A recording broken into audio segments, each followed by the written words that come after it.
Ahí está. Ya, no te preocupes. Chévere, más bien, por avisar. Entonces, continuamos, ¿sí? Estábamos diciendo que la laringe, que es este órgano que vemos aquí, ¿no? ¿Sí? Ahí vemos al cartílago tiroides, tiene otros cartílagos, ¿no? Cricoides, aritenoides, corniculados. Ese no es tema de esta clase, pero mencionar que la laringe es el órgano de la fonación, ¿sí? Órgano de la fonación. Está debajo de la faringe, ¿sí? ¿No? Después está la glándula tiroides, que es esta gran glándula endocrina, ¿sí? Encargada de secretar las hormonas tiroideas, T3 y T4. Y esta glándula es muy vascularizada, ¿ya? Como toda glándula endocrina. ¿Qué importancia tiene esto de manera quirúrgica? Van a ver que su parte media, que se llama istmo, que es como un puente, ¿no? Parece una corbata Michi. Este istmo, que une los dos lóbulos, está delante de la tráquea, ya que es este órgano de aquí, ¿ya? Y lo que provoca es que al momento de querer ventilar a un paciente en una situación de emergencia, no se va a poder hacer, o sea, por ejemplo, en un paciente que tiene obstruidas las vías aéreas superiores, no sé, por ejemplo, en el caso de un traumatismo en el macizo facial, ¿no? Que obstruya, o más bien que fracture esos huesos, entonces se va a necesitar ventilar a un paciente rápido. Pero esta amiga, la tiroides, no deja, ¿no? ¿Por qué? Porque tiene tantos vasos, está tan ricamente vascularizada, que si tú quieres entrar a la tráquea o sea, llegar a la tráquea, puedes provocar una hemorragia, ¿no? Entonces, cuando se hace ese mismo procedimiento para ventilar a un paciente, en las mismas circunstancias, pero en emergencia, se prefiere este nivel, ¿ya? Pero voy a hacer otro color. Es la laringe, ¿verdad? Está por arriba, ¿ya? Una membrana que está entre la laringe, entre la cartílago tiroides y el cricoides. Después está la tráquea, tiene 20 anillos traqueales más o menos, y en el caso del esófago, tiene tres porciones, ¿no? Cervical, torácica y abdominal. Este órgano lo vemos atrás, es un tubo muscular, ¿no? Que continúa la faringe, ¿ya? Nada más. Aquí vemos un corte. Vemos la tiroides, aquí, esta es la tiroides, ¿no? Aquí está la tráquea, el esófago que está detrás, ¿ya? Y las arterias, arteria carótida, ¿ya? Carótida común y la vena yugular interna. Y atrás vemos el nervio vago, ¿no? Que está aquí. Listo. Este punto, a ver, vamos a proceder un poco. Este punto ya es triángulo posterior, ¿sí? Pasamos al triángulo posterior. Recuerden que al inicio les presenté un índice. Este triángulo posterior va a tener ciertos límites, ¿no? Ya, el esternocleidomastoideo, el trapecio y la clavícula, ¿no? Lo vemos aquí, miren. A ver, esternocleidomastoideo, no lo vemos completo, ¿no? Pero vemos parte. El trapecio y la clavícula, ¿ya? Entonces, para eso vamos a hablar un poco de los músculos. Este gran músculo, esternocleidomastoideo, se llama así por todas sus inserciones. Externo, porque se inserta en el manubrio esternal, o sea, el manubrio del esternón, aquí, ¿no? ¿Ya? Cleido, porque se inserta en la clavícula, y por lo tanto, miren, en su origen tiene dos cabezas, una cabeza external y una cabeza clavicular. Ahí vamos, esternocleido, ¿no? Mastoideo viene de apófisis mastoides, ¿ya? Que es parte del hueso temporal, ¿ya? Entonces se va hacia atrás y llega hasta la apófisis mastoides. Pero ven que también se inserta en el occipital. Es por eso que, juntando las inserciones, ¿no? Externo, cleido, occipito, ¿verdad? De occipital, mastoideo. Es por eso que se le llama ECOM. Sí, van a ver bastante que se abrevia de esa forma. ¿Cuál es su función? Individualmente este músculo, el esternocleidomastoideo, inclina la cabeza hacia el hombro del mismo lado, por eso he puesto ipsilateral, pero rota la cabeza hacia el otro lado, ¿ya? En conjunto mandan la cabeza hacia adelante, o sea, hacen flexión de la cabeza. Aquí les agregué una aplicación eh, algo conocida, que es la tortícolis, ¿no? La distonía cervical. ¿ya? Esto se produce por contracciones involuntarias y también muchas veces dolorosas de este músculo, los músculos cervicales. Entre ellos, el más frecuente, el esternocleidomastoideo, ¿sí? Aquí lo vemos. ¿Ya? Esta tortícolis puede ser congénita, por ejemplo. Siguiente. En el caso de siguientes músculos, miren, hablamos también de trapecio, ¿no?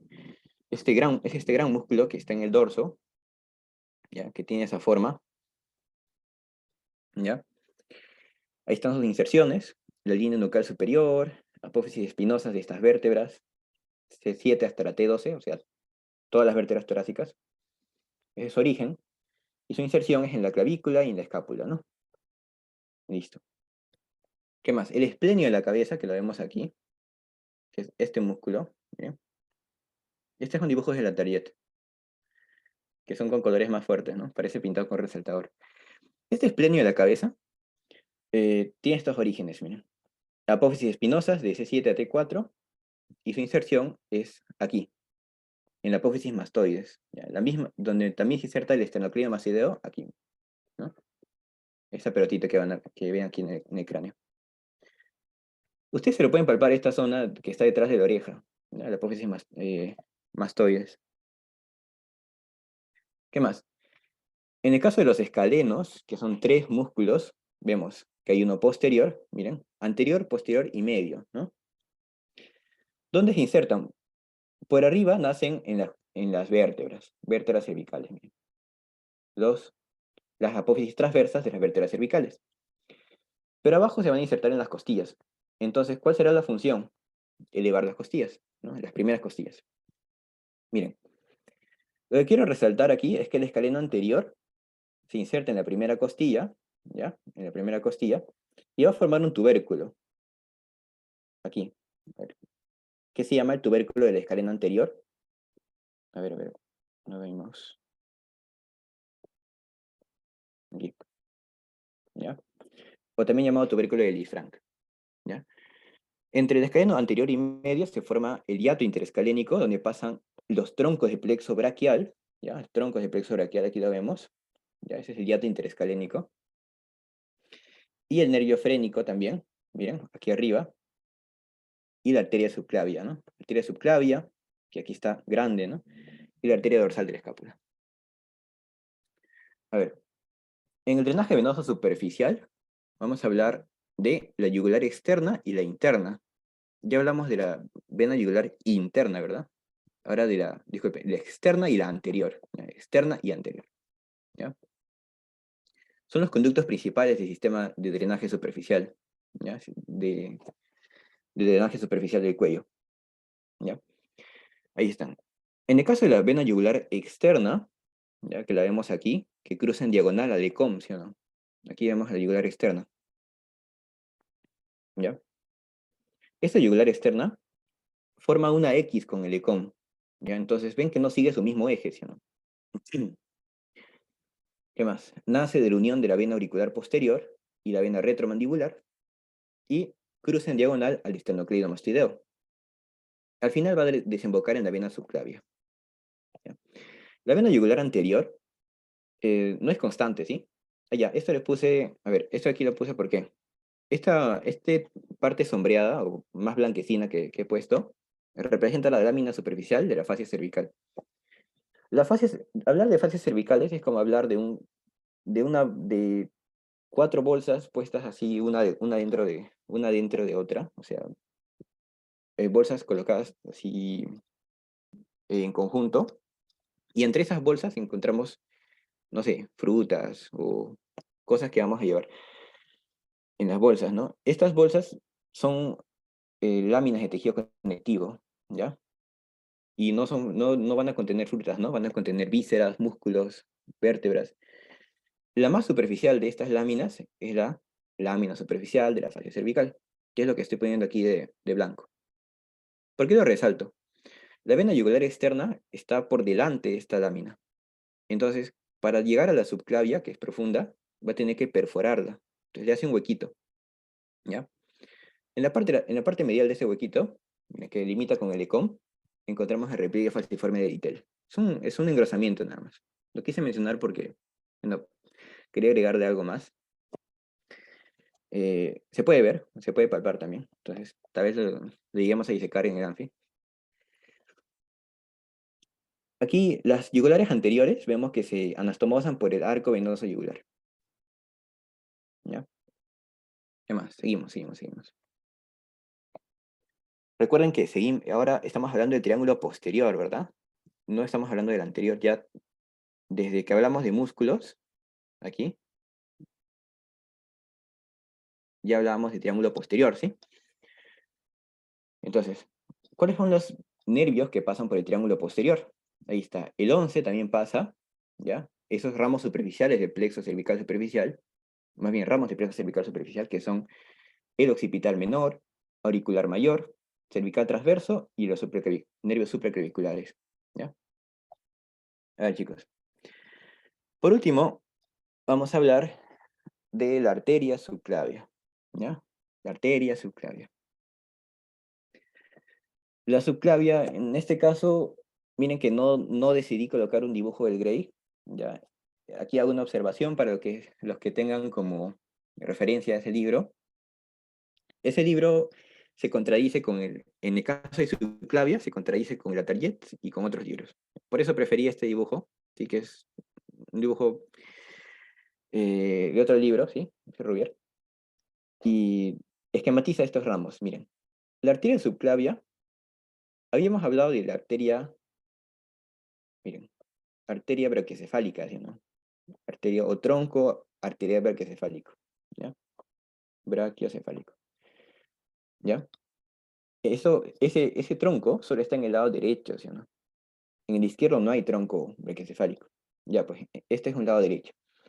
En el lado derecho, ven que el tronco brachiocefálico se separa en dos. En la subclavia derecha y en la carótida común derecha, ¿ya? Entonces, vamos a centrarnos en la subclavia, ¿sí? Que es lo que estoy sombreando.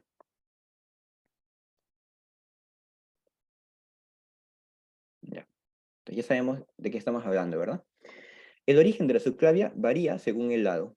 A la derecha nace del tronco brachiocefálico.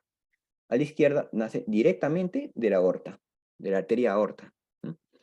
¿Cuáles son las porciones? Va a haber un músculo, ¿sí? Un musculito que ya hemos hablado, por cierto, ya que es el escaleno anterior, que se va a insertar aquí, ¿ya? En la primera costilla. Entonces va a bajar y vamos a verlo aquí, ¿ya? Entonces, este escaleno va a formar tres porciones de la subclavia. La preescalénica, que está medial, la interescalénica, que está detrás de la arteria, más bien detrás del músculo, perdón, y la posescalénica, que está lateral, o sea, esta zona, ¿ya?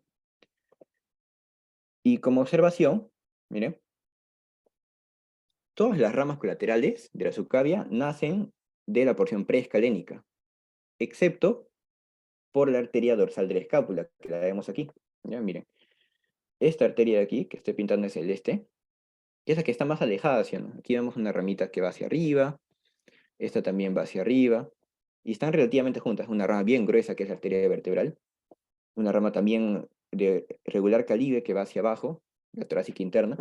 Estas ramas están relativamente juntas, es como un bosque, ¿no? Como un bosquecito. Pero la más alejada es la dorsal de la escápula. Esa nace de la tercera porción, la posescalénica. Entonces, ahí las vemos, ¿no? La subclavia tiene una porción preescalénica, donde nace la arteria vertebral, la torácica interna o mamaria interna, que va detrás de las costillas, ¿sí? El tronco costocervical, el tronco tirocervical, que va a dar esas cuatro ramitas, miren, ahí está señalado. La tiroidea inferior, cervical ascendente, cervical transversa y supraescapular. Y también dijimos que la dorsal de la escápula, miren, la dorsal de la escápula realmente se puede formar de la porción posescalénica, pero también de la interescalénica, ¿sí? Es más frecuente de esas dos. ¿Ya? A ver, la última observación, ya para finalizar. Esta arteria dorsal de la escápula, que tiene otros nombres, ¿no? Escapular posterior, descendente de la escápula. Esta arteria dorsal de la escápula, que aquí le he pintado de celeste, ¿no?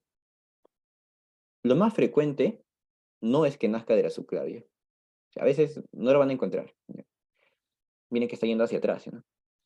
Lo más frecuente es que nazca de aquí, ¿De qué arteria? La cervical transversa, ¿no? Esa es la más frecuente. Por eso es que algunos libros, no, por ejemplo, en el caso de Gray, no te menciona esta dorsal de la escápula, ¿ya? Como rama de la subclavia. Entonces es como que nace, la consideran que nace de aquí, ¿no? De la cervical transversa, ¿ya? Quería hacer esa aclaración, ¿sí? Que la dorsal de la escápula más frecuentemente nace de la cervical transversa, ¿ya? Y eso es todo, chicos. Creo que acabamos justo. Esas son las referencias y ha sido un gusto. Muchas gracias. Perfecto, Leonardo, muchas gracias. Así que chicos, si tienen alguna duda, por favor, pues este es el momento para que puedan ir aprovechando. Recuerden por levantar su mano, escribirlo por privado, ya sea a mí o Leo, no hay ningún problema. Vamos a dar unos segunditos, si no ya para ir cerrando también.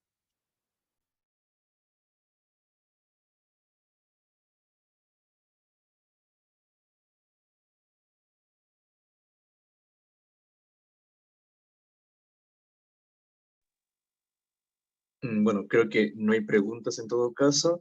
Entonces reitero mi agradecimiento, Leo. Muchas gracias por estar de ponente el día de hoy. Ustedes igual, chicos, por su participación. Y bueno, ya el material de esta clase, tanto la primera parte y la segunda parte, que se me apague mi laptop, ya le voy a estar subiendo a la carpeta, no se preocupen. Igualmente las diapositivas ya las tienen compartidas y todo ello para que puedan ir repasando, ¿no?